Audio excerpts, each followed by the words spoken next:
naannoo nuti jirru afaan Oromoon dubbanne sabaan Oromoon taane miilee namee akka jiru beektu socho'uu jirra keessa.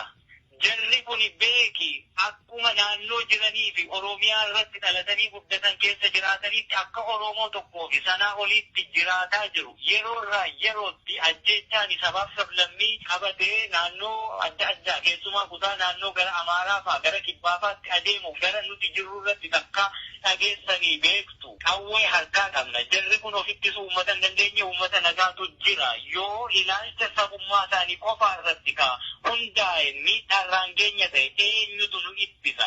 Amaara jechuun beektaa uummata miskiin akkuma Oromoo garii naannoo baadiyyaa keessa hojjetatee jiraatu rakkoo adda addaa qabu ni beekna sabaa jechuu. Warri immoo maqaa amaarummaa sanaanii kan ta'e sanatti ta'edhaan sabichallee bakka hin buune akkasaan jedhaniif osoo waa goona ta'e sanarratti hundoofneef amaara irratti tarkaanfii fudhanna ta'e kun hundumtiin akkamiin nagaan bahee gala jettee yaaddu. Obbo Marroo bara 2018 yeroo mootummaan Dr. Abiyyiin hoogganamu dhaabota siyaasaa akka shororkeessitootaatti farrajaman kanneen akka adda bilisummaa Oromoo fa'aa dabalatee akka biyyatti galanii karaa nagaa qabsaa'an balballi baname yeroo gaazexeessonni fi falmitoonni mirga uummataa akka dhuunfaanis ta'e gurmuudhaan ijaaramanii socho'an karaan baname qabsoo hidhannoo dhiistanii deemsa nagaatti hirmaachuu diduu keessantu rakkoo walxaxaa amma dhufe kana fide kanneen jedhan ni jiru. Kanaaf deebiin keessan maali? Ajaa'iba! Dhaabonni biyyoota adda addaa keessatti falmii gaggeessaa turan shororkeessitoota jedhaman irraa ka'edhanis hundumti isaayyuu jalqabaanuu sirriidha. Addi bilisummaa Oromoo shororkeessaa hin turre. Shororkeessaa too ta'ee biyya ati jirtu keessaa naannoo Waashingten DC, Minisoota, Minneapolis waajiroota qabu turani. Kanaafi jalqabumarraa yakkitti warra yakka dalagetu yakka namarra taa'ee kan hidhamanii mana hidhaa keessatti du'anii fi mana hidhaa keessatti qaamni irraa hir'ate hundumti isaanii gaafa hiikamanii isaan miti kan hidhamuu malee warra isaan hidhe sanatu hidhamuu malee ture. Kun hundumtiyyuu seera hin hordofne yakka warra hojjetetu yakkamaatu warra qulqulluu yakke. Fincilli ture carraa gara fiduutti adeemaa ture. Paartiilee siyaasaa fi aktiivistoota hedduutu itti dhimma bahuu dadhabee gurgurate malee.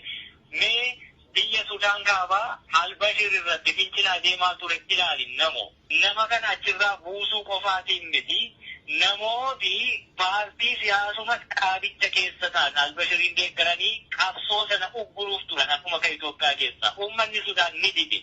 Warra mormii keessa jiruu fi wareegama sana kaffale walitti fidanii mootummaa ce'umsaa ijaarrataniitu gara filmaataa akka deemanitti rakkoo sana furachuutti yaalani.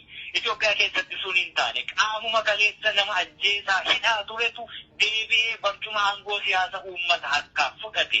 Warri kaleessa immoo sanallee wareegama kafalamaa turetti guduunfaa gochuu dadhabe garuu immoo mootummicha sana deebisanii ceesisna biyyin jiriin jedhani har'a mana hidhaa jiru beeki hedduun isaanii dogoggora uuman sanaaf gatii kaffalaa jiru.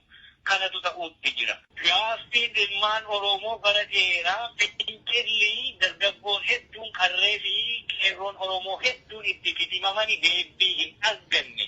Akkaataan addi bilisummaa Oromoo biyyatti deebifame rakkoo har'a jiruu fi sababa ta'e kunillee gaaffiin sabaa osoo deebiin argatiin dhaabichi kaleessa waan mana ba'eefillee osoo guduunfaa ittiin godhiini gara booji'amuutti adeemaa ture itti sana hundumaa immoo waraanni bilisummaa Oromoo sirnaan ni beeka. Kanaafi boru rakkoo guddaa dhuftuu malutu jira waan ta'eefi waraanni bilisummaa Oromoo immoo qabsoo saba Oromoo kumni hedduun itti kitimame tokkollee hin sharafu hanga isheen gamna geessutti waan ta'eefi duubatti hafne. Wanti kaleessa jennee irraa hafne immoo har'a hin hanqanne jechuudha. Nuti sababa sanaa ta'uu hin dandeenyu. Taatee har'a dhalataa jiruu fi dhugaa jiru gaafas dubbanne malee. Waa'ee mootummaa wajjin gattaanii dubbachuu fi araara buusuu ennaa gaafatamtan ulaagaan ijoon isin lafa kaayyattan tokko bakka qaamni sadaffaa argameef bakka gamlameen itti wal ga'uudhaaf waliigaletti ka jedhudha.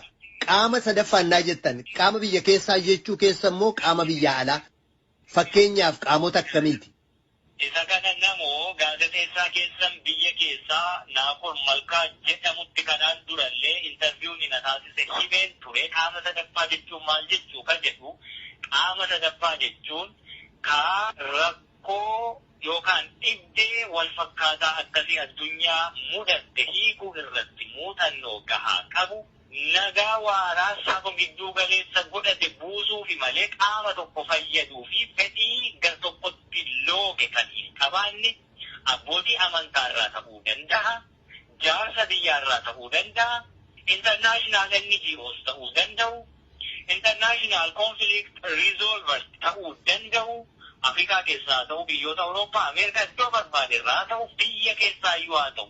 Ammoo kan eenyuufuu loogii tokkoyyuu dhaabbanne rakkoon kun dhumuu qabdi, furmaata waaraa argachuu qabdi jedhee loogii malee qaama dalagu jechuudha. Akka amma isteet maafiyaas namoota mataa isaanii tolchanii yeroo barbaadanitti haaluma barbaadanii araara buusuuf adeemuu jirraa jedhanii dabballoota tolchan sana miti.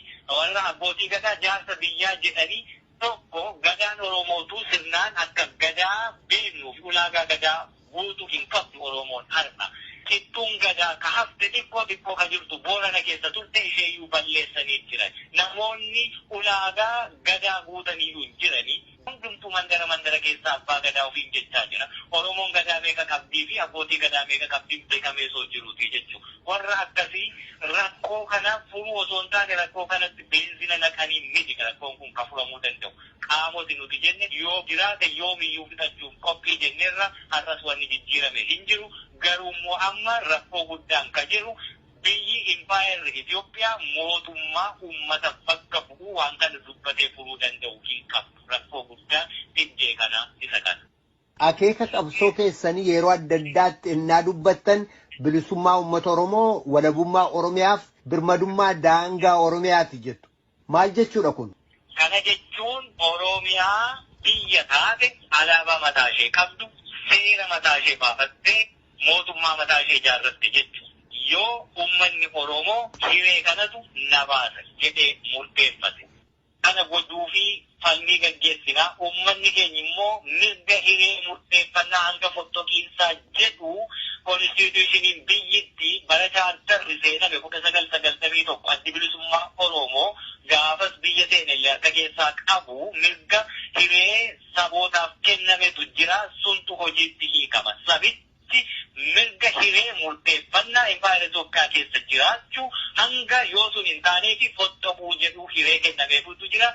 Sana hojiitti hiiku. Akkaataan hojiitti hiikamu irratti biyyittiin dura dhiibbaa siyaasaa kamirraayyuu walaba bahuudha qabdi. Paartiin siyaasaa hundumti isaanii iyyuu waan isaanitti fakkaate uummata isaaniif dhiyyeessuu fi walaba ta'anii dhiyaachuu danda'ututti jira. Poolisiin, tikni biyyittii, waraanni biyyittii waan paartii siyaasaa tokkittii qofaa deeggaruu irraa walaba ta'ee biyya qofaaf dhaabbatee uummata tiksuu qaba. Uummanni bilisa ta'ee fi mataa bilisa ta'e qabu ammoo waan barbaade murteeffachuu danda'ututti jira.